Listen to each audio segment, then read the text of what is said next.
नमस्कार दोस्तों, मैं हूं आपका सबका प्यारा आत्माराम और इंडी टॉकीज़ में आप सभी लोगों का हार्दिक स्वागत है। मैं आज आप लोगों के लिए मेरी लिखी हुई एक नई कहानी किस्सा किनारों का लाया हूं। तो दोस्तों, इस कहानी में जो किनारा होता है वो एक कहानी बयां कर रहा है। और अब आइए चले देखते हैं कि इस कहानी में आखिर होता क्या है। कोई ये लहरों से कह दे कि थोड़ी देर के लिए शांत हो जाए। कोई ये तूफानों से कह दे कि अब किनारा हो जाए। नरेंद्र के जहन में कुछ ऐसे ही ख्यालात चल रहे थे। सावन का महीना था और मूंद मूंद होती बारिश में नरेंद्र उसी बेंच पे बैठा हुआ था। ओफो, तुम फिर से देरी से आए। मैं आधे घंटे से तुम्हारे यहाँ पे इंतज़ार कर रही हूँ। नरेंद्र जब भी लेट होता तब सुप्रिया उसे ऐसे ही कह के डांट देती। ये सुप्रिया की आवाज़ नरेंद्र के कानों में अब भी ताज़ी है, पर न जाने क्यों सुप्रिया थोड़ी सी धुंधली धुंधली सी नज़र आ रही है। एक बार ऑफिस के बाद दोनों यहीं पे मिले थे। हमेशा की तरह नरेंद्र देरी से आया था। सुप्रिया उस पर बरसने ही वाली थी कि नरेंद्र ने अपने जेब में से एक गुलाब निकाला और सुप्रिया को थमा दिया। फिर उसी बेंच पे सुप्रिया के बाजू में जाके बैठ गया। सुप्रिया ने अपना सर नरेंद्र के कंधों पे रख दिया और एक प्यार भरी मुस्कान भर दी। फिर न जाने कितने घंटों दोनों प्यार में डूबे हुए ऐसे ही बातें करते हुए रह गए। एक अरसे से मैं इन कहानियों को देख रहा हूँ। ना कभी इन कहानियों का रंग फीका पड़ा है और ना कभी प्यार करने वालों में कमी आई है। मैं भी तो इन्हीं से प्यार करना सीख रहा हूँ। मुझे प्यार है अपनी लहरों से। इतने साल हो गए पर फिर आज भी वो मुझसे लड़के झगड़ के कभी दूर चली जाती है और कभी अपने प्यार में मुझे डुबा देती है। कुछ ऐसे ही लड़ते झगड़ते और प्यार करते थे सुप्रिया और नरेंद्र।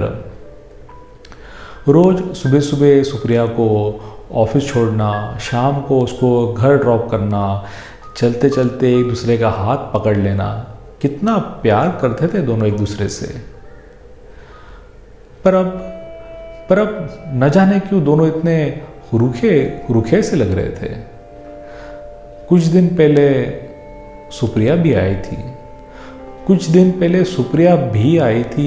मेरी लहरों में नरेंद्र का चेहरा खोज रही थी। आज नरेंद्र भी आया है। मेरे पास गिरवी रखे हुए सुप्रिया के कुछ एहसासों को छूना चाहता है और मेरी हवाओं के नमियों में कैद सुप्रिया की खुशबू में भीगना भी चाहता है। कल सुप्रिया भी आएगी। अपने यादों में समेटे हुए वो नरेंद्र को भी लाएगी। सांसों में गर्माहट तो नरेंद्र की ही होगी और आंसुओं के भवंडरों में याद भी तो नरेंद्र की ही होगी। सदियां बीत चुकी है, मैं ऐसी कहानियों को देख रहा हूँ, पर अब मैं कुछ करना चाहता हूँ। इन दोनों से मैं बातें करना चाहता हूँ। इस वजह से मैं ऊपर वाले से एक दिन के लिए जुबान मांग रहा हूँ।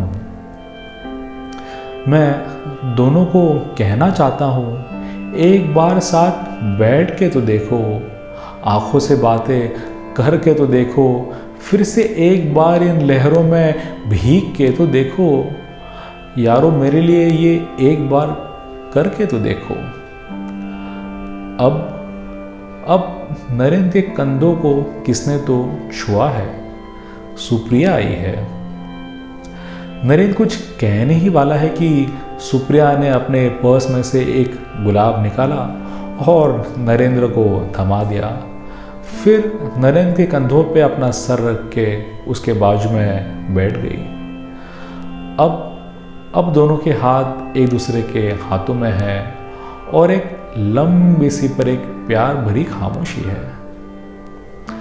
तो दोस्तों, यही थी कहानी किस्सा किनारों का। मैं आशा करता हूँ कि आपको हमारी कहानियाँ पसंद आ रही हो। अगर आप चाहते हो कि मैं आपकी लिखी हुई कोई कविता या कहानी यहाँ पे पढ़ के दिखाऊं, तो आप मुझे content@indietalkies.com पे मेल कर सकते हो। और मैं फिर से मिलूँगा आपसे अगले सोमवार को ठीक 8 बजे एक नई कहानी के साथ। तब तक के लिए नमस्कार।